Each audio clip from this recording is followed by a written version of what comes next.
চল দেখ, এখন যেটা পড়তে যাচ্ছি আমরা সেটা হলো টেন্স। এর আগের দুটো ক্লাসে দেখ সেন্টেন্স অ্যান্ড ইটস ক্লাসিফিকেশন, সেইটা আমরা কভার করেছি। আজকে যেটা পড়ছি দেখ টেন্স। টেন্স যার বাংলা হচ্ছে কাল বা সময়। And the definition you can find here or see here কি tense is the form of verb that allows you to express time. তাহলে টেন্স কোথাও না কোথাও আমরা বলতে পারি যেটা কি করে বল, all about expression of time, সময়টাকে কোথাও না কোথাও এক্সপ্রেস করতে চাই, বুঝাতে চাই। এবার কথা হচ্ছে টেন্স কেন পড়বো, একাধিক রিজন আছে। তার মধ্যে এরকম ভাববি, ভয়েস চেঞ্জ করতে গেলে আমাকে টেন্স লাগবেই, ন্যারেশন চেঞ্জ শিখতে গেলেও আমাকে টেন্স লাগছেই। এর বাইরে আমরা ধরি স্পিকিংয়ের ক্ষেত্রে কাজে লাগাতে পারি এটাকে। অল ওভার ওয়ার্ল্ডে টেন্সকে বেস করে লোকজন কি করছে, নিজেদের স্পিকিংটা, কনভারসেশনটা কন্টিনিউয়াসলি চালিয়ে যাচ্ছে। ঠিক আছে, আমি ডেফিনেশনটা এমনি বলে রাখলাম, এটা তুমি মনে রাখতেও পারো নাও পারো, জাস্ট টাইপগুলোকে মনে রাখো। ঠিক আছে, এবং কোন টেন্স দিয়ে কোন বাক্যগুলো কীরকমভাবে গঠন করতে পারবো সেইটা একটু খেয়াল করো। দেখো, তাহলে টেন্স পেয়ে গেলাম আমরা। আর আমরা টেন্স বলতে কি জানি, টেন্সকে কটা ভাগে ভাগ করা হয়েছে রে? 3টা। আমরা কাকে নিলাম? প্রথমে পাস্টকে নিলাম, তারপর গিয়ে তোর প্রেজেন্টকে নিলাম, তারপর গিয়ে তোর কাকে নিলাম? ফিউচারকে নিলাম। আমি চাইলে আগে প্রেজেন্টকে বসাতেই পারতাম, ঠিক আছে, বাট একবার প্রেজেন্ট বলবো, আবার পাস্টে যাব, আবার ফিউচার বলবো, আমার মনে হয় না যে কোথাও না কোথাও ঠিক হচ্ছে এটা। ওকে, তাহলে বেসিক্যালি যেরকমভাবে দেখানো হয় বইগুলোতে, প্রথমে প্রেজেন্ট, তারপর পাস্ট, তারপর ফিউচার। আমি তোকে সেটা দেখাতে গেলাম না, এটাকে প্রবলেম মনে করছিস না। আমার কাছে এটা ঠিক মনে হলো, একটা সিকোয়েন্স মেনটেন করে বলার চেষ্টা করলাম। প্রথমে আমি পাস্টে গেলাম, পাস্ট থেকে এবার কোথায় আসলাম? প্রেজেন্টে আসলাম, দিয়ে ফিউচারে গেলাম। ঠিক আছে, তুই এবার খেয়াল কর এরকমভাবে যে টেন্স বলে একটা রাজা ছিল। টেন্স বলে একটা রাজা ছিল, কোথায় থাকতো? ইংল্যান্ডে থাকতো। ওর হঠাৎ একদিন ইচ্ছা হলো, কি করবে বল? ইন্ডিয়া ঘুরতে আসবে। কোথায় ঘুরতে আসবে? ইন্ডিয়া ঘুরতে আসবে। কন্ডিশন কি ছিল? কন্ডিশন কি ছিল? সে তার সঙ্গে কাউকে নিয়ে আসবে না, একাই আসবে। কোথায় আসবে? আমাদের ইন্ডিয়া ঘুরতে আসবে। ঠিক আছে, লোকজন প্রথমত পাঠাতে চাইছিল না ওইভাবে, বাট ফাইনালি রাজি হলো। ঠিক আছে, তুমি যখন যেতে চাইছো তো আমাদের কি আছে, যাক চলে আসলো, বুঝলি। এবার যেই ইন্ডিয়াতে আসলো, এসে ওর ইচ্ছা হলো যে ইন্ডিয়া থেকে 3টা রানীকে নিয়ে যাবে। তাহলে এখানটাতে আমরা বলতে পারি, তাহলে রাজা কি ভাবলো বল, যে ইন্ডিয়াতে যাবে আর সেখানে গিয়ে 3টা বিয়ে করে নিয়ে আসবে, তথা বউ নিয়ে আসবে, ইন্ডিয়ান কুইন বানাবে। ঠিক আছে, রাজা চলে আসছে। এবার এসে কোনো একটা গ্রামে গেছে। কোথায় গেছে? কোনো একটা গ্রামে ভিজিট করেছে। ওখানে রেখা নামে একটা মেয়ে ছিল। কে ছিল? রেখা নামে একটা মেয়ে ছিল। এবার রাজার কোনো কারণে পছন্দ হয়েছে, রাজা যাই হোক রেখার কাছে গেল, রেখাকে বললো তোমাকে একটা গোপন কথা বলবো, তুমি যদি কাউকে না বলো। পুরো ঘটনাটা বললো যে আমি হলাম ইংল্যান্ডের রাজা। ঠিক আছে, তা আমার খুব ইচ্ছা যে ভারতীয় কোনো মেয়েকে আমার ওয়াইফ বা রানী বানাবো। তো রেখাকে বললো তুমি কাউকে বলবে না যে আমি রাজা। ওকে, নো প্রবলেম। বেশ কিছুদিন টাইম রেখার সাথে স্পেন্ড করলো। ক্লিয়ার? এবার কোনো কারণে শহরে ঘুরতে গেছে, টাউনে। কোথায় ঘুরতে গেছে? টাউনে ঘুরতে গেছে। ওখানে দীপিকা বলে একটা মেয়ের সাথে দেখা হয়েছে ওর। দীপিকা বলে কোনো একটা মেয়ের সাথে দেখা হয়েছে, তাকেও সেম কন্ডিশনে, সেম স্টাইলে, সেম ওয়েতে প্রপোজ করলো এবং তাকে তার রানী বানিয়ে নিল। একই সাথে তার পাশেরই একটা ফ্ল্যাটে আরও একটা মেয়ে থাকতো, তার নাম ছিল তোর প্রিয়াঙ্কা। কি নাম ছিল? প্রিয়াঙ্কা। তাহলে 3টা মেয়েকে কী করলো? ইন্ডিয়ান মেয়েকে বিয়ে করে নিল। এবার রাজা ভাবলো যে 3জনকে নিয়ে কি করবে? দেশে ফিরে যাবে। কোথায়? ইংল্যান্ডে ফিরে যাবে। তো লোকজন থেকে কিছু বলতে পারবে না, রাজা বলে কথা। তো 3জনকে নিয়ে গেল। এবার এর যে নামগুলো না, বাঙালি নাম, ঠিক আছে, কোথাও না কোথাও বলতে প্রচুর প্রবলেম হচ্ছিল। রেখা, দীপিকা, প্রিয়ঙ্কা স্পেল করতে, প্রোনাউন্স করতে প্রচুর প্রবলেম হচ্ছিল। স্পেল তো না, প্রোনাউন্স করতে যথেষ্ট প্রবলেম হচ্ছিল। তখন কি ভাবলো? এদের নামগুলোকে চেঞ্জ করলো। নামগুলোকে চেঞ্জ করলো। যে রেখা ছিল ওদের ইংরেজি টার্মে ওর নাম রেখে দিয়েছিল পাস্ট। কি রেখেছিল? পাস্ট, তারপর যে দীপিকা ছিল ওদের ইংরেজি অ্যাকসেন্টটাকে ঠিকঠাক বহাল রাখার জন্যে ওর নাম চেঞ্জ করে রেখে দিয়েছিল প্রেজেন্ট। আর এখানে যে প্রিয়ঙ্কাকে আমরা খুঁজে পাচ্ছি ওর নাম চেঞ্জ করে কি রেখে দিয়েছিল ফিউচার। ওকে, তাহলে খেয়াল করে দেখো, রেখাকে পাস্ট বানালো, দীপিকাকে প্রেজেন্ট বানালো, আর প্রিয়ঙ্কাকে কি বানালো, ফিউচার বানালো। এই করে তিনটা মেয়েকে নিয়ে রাজা কোথায় গেল, ইংল্যান্ড তথা রাজ দরবারে চলে গেল।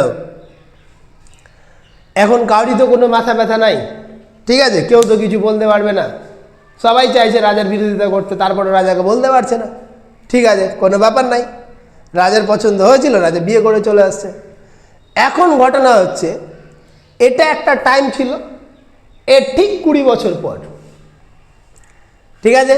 এবার 20 বছর পরের গল্পটা আমরা একটু জানবো, হলো এটা একটা দিক গেল।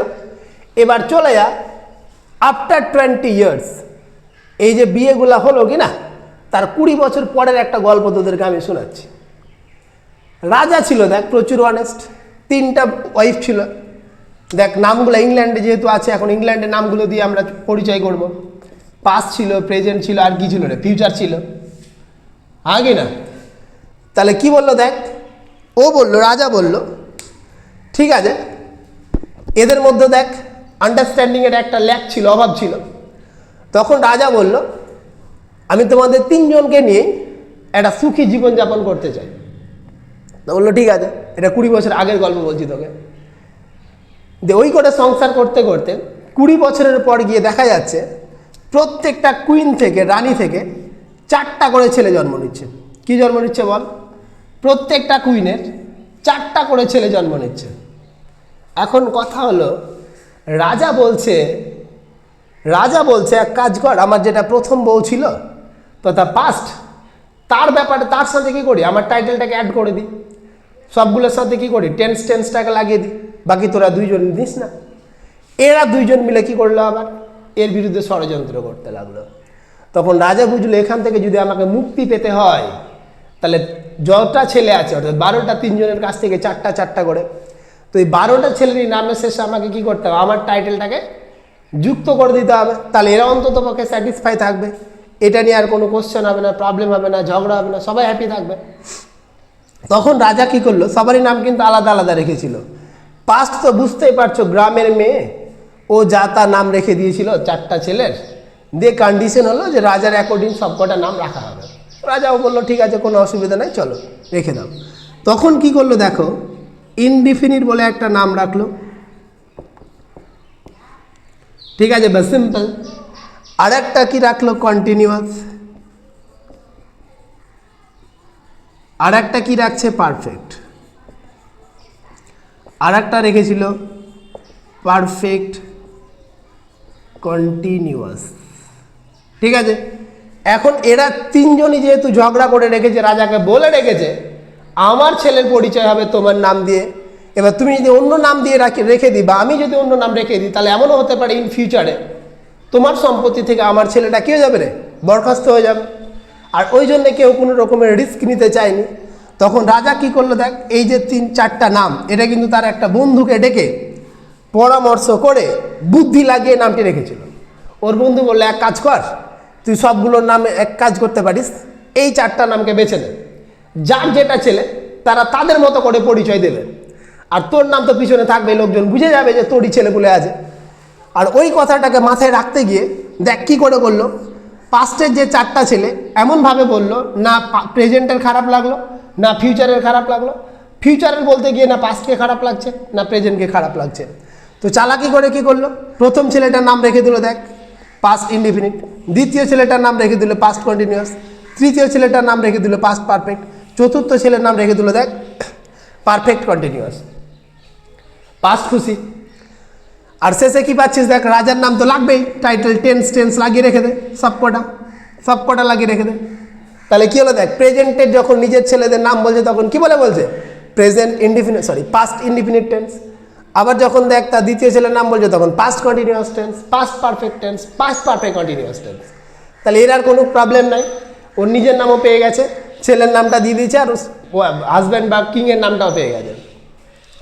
এখন যখন প্রেজেন্টের নাম বলতে যাচ্ছে, প্রেজেন্টকে বললো তুই কেন দুঃখ করছিস, তুইও সেমভাবে রাখ, তখন প্রেজেন্ট বললে আমার ছেলের নাম কি হলো তাহলে present indefinite, present continuous, present perfect, আর কি রে প্রেজেন্ট পারফেক্ট কন্টিনিউয়াস, হলো না? এবার চলে আয় ফিউচারে। ফিউচারের ক্ষেত্রে গিয়েও দেখ, ফিউচারকে বলো তুইও তাই কর, ফিউচার ইনডিফিনিট বল, ফিউচার কন্টিনিউয়াস বল, ফিউচার পারফেক্ট বল, আর কি বল ফিউচার পারফেক্ট কন্টিনিউয়াস বল। এই করে দেখা যাচ্ছে তিনটা বউ বা তিনটা কুইন সবাই ইকুয়ালি স্যাটিসফাই। তাহলে রাজা যেহেতু চালাক ছিল, যার দরুন দেখ নামগুলা কি করে রাখলো, ইনডিফিনিট রাখলো, কন্টিনিউয়াস রাখলো, পারফেক্ট রাখলো, আর পারফেক্ট কন্টিনিউয়াস রাখলো। আর এই জন্য আমরা যখন পড়তে যাই তখন আমাদেরকে বুদ্ধি লাগিয়ে মুখস্থ করতে হয় যে প্রেজেন্টের জন্য আলাদা করে পড়ো, present indefinite, present continuous, present perfect continuous. পাস্টের জন্য আবার পড়ো past indefinite, past continuous, past perfect continuous. ফিউচারের জন্য আলাদা করে মুখস্থ করতে, এই করে আমাদের 12টা বলে মাথাটাকে খারাপ করে দেওয়া হয়। অ্যাকচুয়ালি দেখো নাম রেখেছে 4টা, বাট 3টা বইয়ের কথা রাখতে গিয়ে ওদেরকে আগে পাছা করে দাও। তাহলে 3টা বইয়ের নাম রাখতে গিয়ে ওদের অ্যাকর্ডিং নামগুলোকে বলে দাও, দ্যাটস অল, প্রবলেম সলভ। বোঝা গেল? আজকের ক্লাস এটাই ছিল। তোরা শুধু কি জানলি বল, টাইপস অফ টেন্সটাকে জেনে গেলি, I mean tense and its classification. এর বাইরেও কন্ডিশনাল টেন্স হয়, সেগুলো পরের ব্যাপার, দেখা হবে। এর পরের ক্লাসগুলোতে যেটা আপলোড করা হবে, আমরা টেন্স যদি নাও চিনতে পারি, মানে টেন্সটার ডেফিনেশন যদি আমরা মুখস্থ নাও করি, তাও কি করে কোন বাক্যটা কোন টেন্সে পড়ে সেটা কি করে গেস করব, আর ইংরেজি বাংলা বাক্যগুলোকে কোনটা বাংলা বাক্য কোন টেন্সে পড়বে সেই অ্যাকর্ডিং কি করে চেঞ্জ করতে হয়, আই মিন ট্রান্সলেশন করতে হয়, সেইটাও নেক্সট ক্লাসটাতে দেখিয়ে দেওয়া হবে। ঠিক আছে? এমনি মনে রাখছিস, আমি তোদেরকে স্ট্রাকচারটাও দেখিয়ে দেবো এখান থেকে, আর সেই অ্যাকর্ডিং তোরা কী করতে পারি, ভয়েস জেনারেশনে তো ফোকাস করবি, আর ট্রান্সলেশনটাও দেখিয়ে দেওয়ার চেষ্টা করবো। ক্লিয়ার? ওকে, না ভাই।